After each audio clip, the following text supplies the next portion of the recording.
to my party, we're just getting started. A life is a dream or a nightmare scarring. Hand me a drink cause I think I'm going all in. Get me a shrink who can catch me when I'm falling. Cover up my scars, flip the handlebars, crash.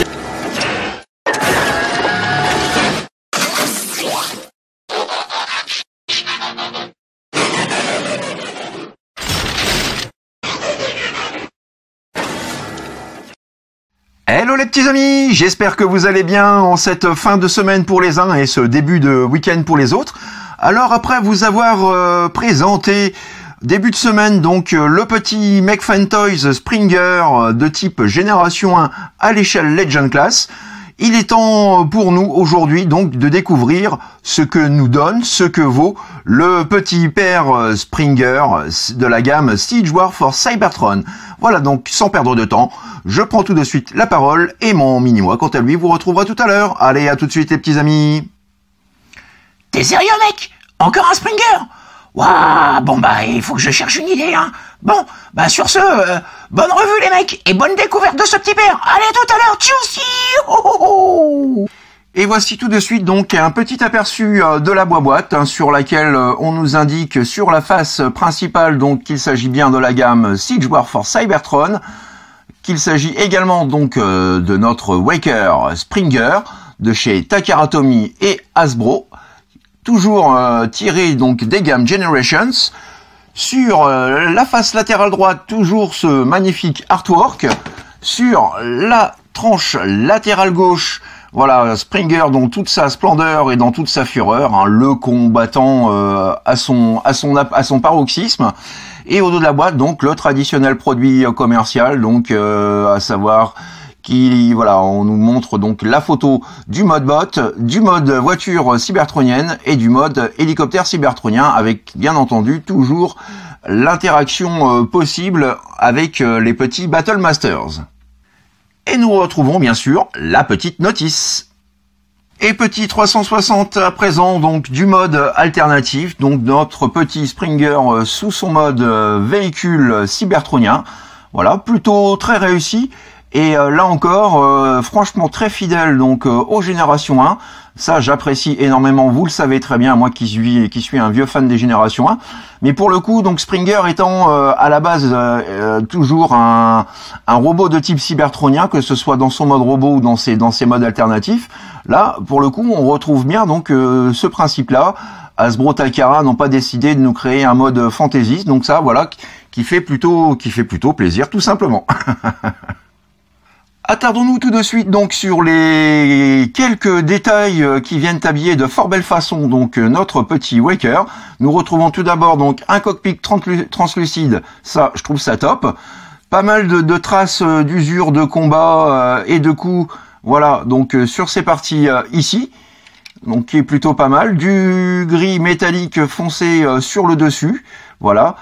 Différentes teintes de vert également donc pour le personnage. Un petit peu de jaune à l'avant, caractéristique bien entendu à notre Springer. Sur le côté, voilà ce que ça donne. Plutôt très sympa et très réussi également. Donc pas de jambes chromées, mais voilà, c'était comme ça aussi dans le dessin animé, donc on peut pas le lui reprocher. De dos, voilà ce que ça donne. De dessus, toujours avec les petites traces de combat à l'arrière. Et au niveau de l'undercarriage, donc qui est assez propre, même si bon, c'est la conception qui le veut, ainsi que l'esprit du personnage, hein. Mais on retrouve tout de suite donc voilà le positionnement des jambes, des bras, le syndrome de la tête visible, même si celle-là est néanmoins retournée. Et un petit jour ici, bon c'est pas non plus la fin du monde. Donc voilà un petit peu hein, pour notre petit pépère. Concernant les accessoires, alors ceux-ci sont assez conséquents, donc ça fait bien plaisir. Nous retrouvons donc ces deux épées de combat, voilà, classiques à Springer, plutôt très bien réalisées, bien détaillées également. Nous retrouvons aussi deux blasters, là encore plutôt bien fichus, et à savoir que vous pouvez donc les combiner pour en faire un plus gros. Et nous avons bien entendu donc cette partie-là qui permet de fixer les hélices en mode hélicoptère, voilà. À savoir également qu'il est possible de pouvoir stocker donc ces guns façon G1 comme ceci, ainsi, comme ça également, ou encore comme ça, comme ceci. Vous pouvez également combiner les armes ainsi, comme ça, ou encore comme ça si vous souhaitez faire un big gun de la mort qui tue. Et vous pouvez aussi donc stocker les épées sur les côtés. Bref, vous l'aurez compris, vous avez le choix et le choix vous est propre. En tout cas, de quoi s'amuser. Petite photo de famille à présent donc de mes différents Springer, donc à savoir bien entendu le bon vieux G1 sorti en 86, le Generation Thrilling sorti quant à lui en 2013, le petit McFan Toys que je vous ai proposé en début de semaine, et bien entendu le Siege. Savoir également que celui-ci, sous ses airs de Batmobile, le Generations, n'a vraiment rien perdu de sa superbe, encore une magnifique pièce aujourd'hui. Et le voici au présent, donc à côté, auprès en tout cas des deux Siege, le boss Optimus et un coéquipier Sideswipe. Et passons à présent donc à la transformation en mode hélicoptère cybertronien. Donc pour commencer, vous allez venir déclipser cette partie-là, comme ceci, la soulever ainsi, séparer et déloquer. Alors vous allez voir qu'au niveau des bras, vous avez un petit ergot là qui se fixe juste ici. Voilà, quand c'est fait, vous pouvez abaisser ces parties-là, vous séparez les jambes en deux, comme ceci. Ensuite, vous sortez la jambe comme ceci. Ensuite, vous prenez cette partie-là, vous la déclipsez, vous faites une rotation, comme ceci. Vous placez à présent cette partie-là ainsi. Vous sortez la roue comme ceci. Vous déclipsez ensuite cette partie-là de façon à pouvoir positionner, voilà, la roue de cette manière-là. Vous sortez le petit aileron qui se trouve donc caché à l'intérieur de la jambe comme ceci. Même étape pour la seconde jambe. Vous n'avez plus ensuite qu'à les loquer entre elles. Ainsi, voilà. On passe au bras. Donc vous allez venir déloquer les bras comme ceci. Monsieur Focus, s'il vous plaît. Voilà. Quand c'est fait, vous déloquez cette partie-là. Vous soulevez cette partie-là. Vous sortez le petit panneau comme ceci. Vous tirez sur cette partie-là, vous faites une rotation, comme ceci, et ensuite, donc, vous n'avez plus qu'à venir reloquer donc, ces deux petits volets, comme ceci. Même étape pour le second bras. Vous pouvez à présent rabattre ce panneau-là, placer le pied dans ce sens-là et vous venez loquer le tout. Idem ici. Hop, on loque le tout. On repasse au bras. Donc vous avez un petit ergot juste ici et une petite charnière. Donc vous repliez la charnière vers l'intérieur. Vous ramenez le bras comme ceci, et vous avez donc cet ergot-là qui va venir se fixer juste ici. Voilà. Même étape pour cette partie-là.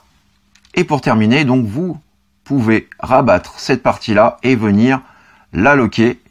Alors vous avez ces ergots-là cette fois-ci qui vont venir se loquer ici. Voilà. On loque bien. Nickel. Petite touche finale. on ajoute le rotor et les hélices, ainsi que ses armes. Et comme vous le savez, et comme vous l'aurez compris, donc vous pouvez placer les armes où bon vous semble. Et voilà donc notre petit Springer dans son mode hélicoptère cybertronien. Yeah! Et petit 360 à présent, de façon à pouvoir admirer ce petit Springer dans son mode hélico, sous tous ses angles. Donc là encore, très fidèle au dessin animé, très bien fichu. La transformation, comme vous avez pu le voir, comporte quand même pas mal d'étapes, mais elle reste fun. Voilà un petit peu donc pour ce mode hélicoptère, franchement très sympa. Petite photo de famille à présent donc de mes différents Springers dans leur mode hélicoptère. Et petit comparatif cette fois-ci donc auprès des Siege, Ironhide et Ultramanus. Et passons à présent donc à la transformation de notre Springer en mode bot. Après avoir donc au préalable retiré les hélices et les guns, donc vous pouvez à présent déloquer les bras comme ceci. Vous déloquez également cette partie-là comme ceci et vous la soulevez légèrement. Ensuite, vous prenez les panneaux, vous les déloquez et vous les rabattez comme ceci. Vous prenez les jambes, vous les séparez ainsi.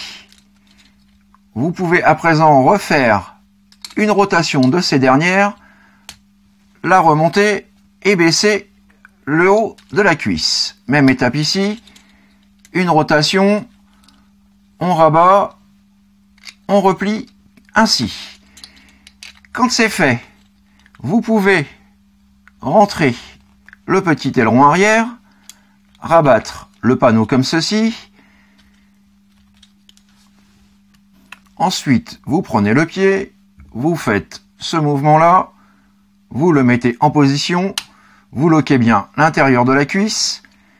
Même étape ici, on rabat, on lock, on sort le pied, on le met en place, on lock bien, et voilà pour le bas des jambes. On continue. Cette fois-ci donc, vous abaissez pour plus de facilité les bras comme ceci.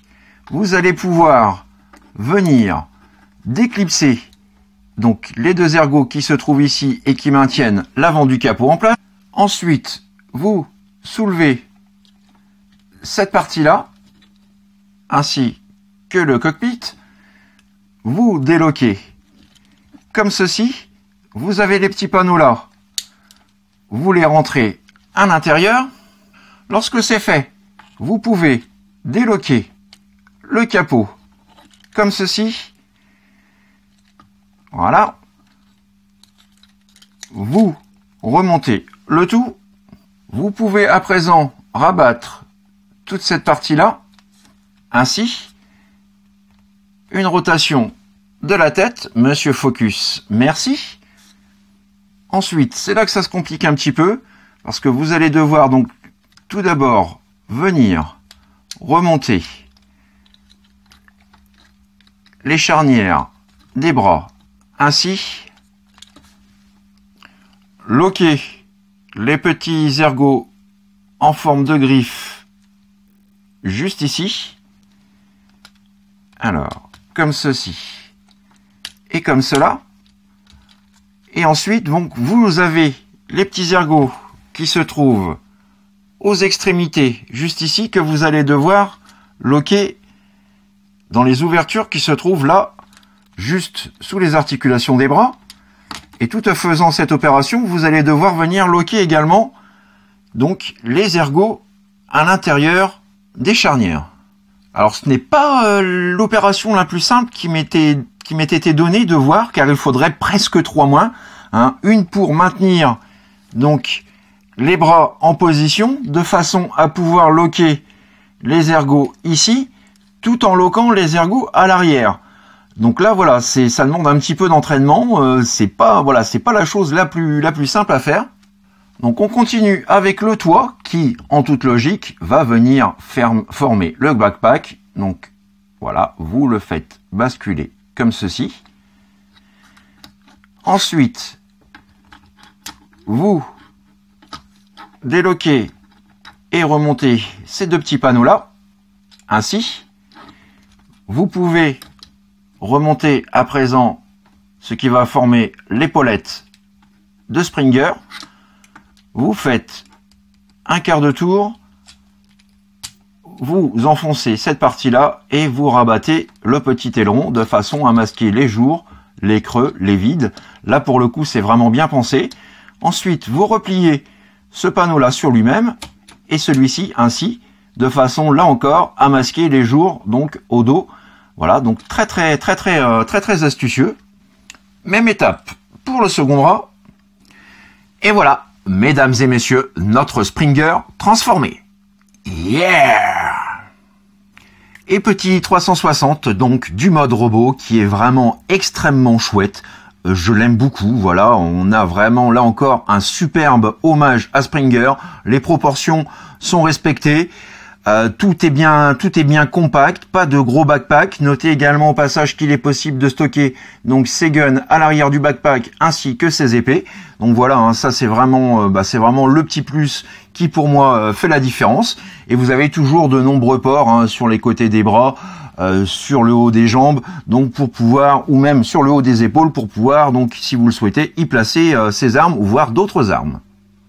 Donc vraiment très bon dans l'ensemble. Si j'avais vraiment quelques petits points négatifs à lui donner, ce serait tout d'abord donc le backpack qui ne se lock pas, hein, donc qui a tendance à flotter un petit peu, bien entendu si on le manipule, hein, sinon voilà, il tient quand même en place. Le système de transformation hein, qui nous oblige à maintenir les charnières tout en clipsant l'avant et l'arrière pour maintenir donc les charnières, ça c'est un petit peu chiant.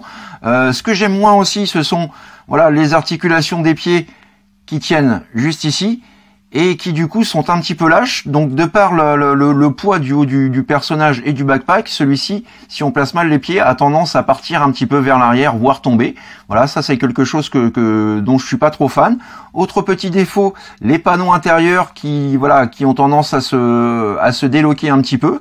Et puis voilà, toujours pour être un peu tatillon, mais ça c'est par la transformation, donc on peut quand même lui pardonner. Ce sont c'est l'arrière qui n'est pas très joli avec les petits jours juste ici.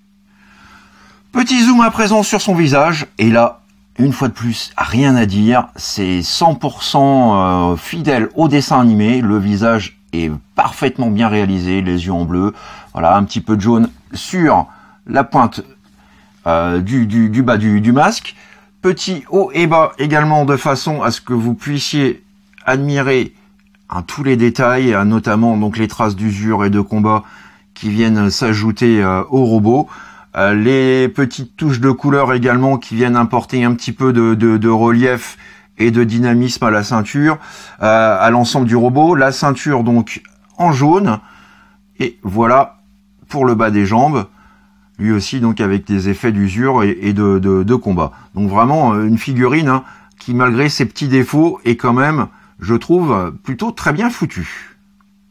Alors concernant les articulations, nous avons la tête qui pivote à 360 degrés, nous pouvons également la lever, la baisser, l'incliner de gauche à droite, la pub d'Ove, pas de souci, il gère la pose, rotation du bras de l'avant vers l'arrière, un joint champignon qui permet également une rotation de l'avant-bras, le coude avec une articulation à plus de 90 degrés, le poing peut lui aussi pivoter, nous avons voilà une rotation du bassin, ça c'est plutôt pas mal. Mais bon, on commence à être habitué hein, avec la gamme Siege. Le grand écart JCVD, voilà, notez un peu cette superbe amplitude des jambes, dans ce sens et dans ce sens, rien à dire. Joint champignon, là également, qui permet une rotation du haut de la cuisse. Nous avons une articulation du genou, là encore, à plus de 90 degrés. Nous pouvons lever, baisser le pied, mais également l'incliner vers l'intérieur. Voilà, donc autant dire qu'en termes d'articulation, il est, voilà, c'est presque un sans faute. Petite photo de famille à présent de mes différentes versions de Springer dans leur mode bot. Et pour conclure, le voici aux côtés d'autres Siege Autobots, donc à savoir le Hound, le Prowl et bien entendu notre colosse Jetfire. Yeah! Voilà les petits amis, c'est ainsi que s'achève ma revue du jour consacrée au plutôt très sympathique Springer de la gamme Siege. Voilà, donc malgré ces quelques défauts énumérés précédemment, dû en partie à mon avis au fait qu'il s'agisse d'un triple challenger, voilà, il n'en demeure pas autant une figurine pour le moins bien finie, bien conçue, l'ingénierie plutôt intelligente. Voilà, un digne héritier, une fois de plus, de cette très très bonne gamme Siege. Donc j'espère que cette revue vous a plu, vous a permis de découvrir cette figurine que je vous conseille quand même vivement, surtout si vous êtes fan de Springer. N'hésitez pas donc à me laisser bien entendu vos petits commentaires et vos impressions sur ce dernier. Je tenais également donc voilà, vous faire participer un petit peu. J'hésite pour ma prochaine revue du début de semaine prochaine à vous présenter le Pocket Toys Shockwave à l'échelle Legend Class ou éventuellement donc un autre petit Diaclone. Voilà, un autre petit exosquelette. Donc n'hésitez pas dans les suggestions à me dire un petit peu ce que vous en pensez, quelles sont vos préférences, et j'aviserai bien entendu de mon côté. Voilà, donc je vous souhaite pour ma part un très bon week-end, profitez-en bien, reposez-vous bien, faites ce que vous avez à faire dans l'amour, dans la joie et dans la bonne humeur, et ça c'est évident. Allez, plein de bisous les petits amis, à bientôt, bye bye, tchuss.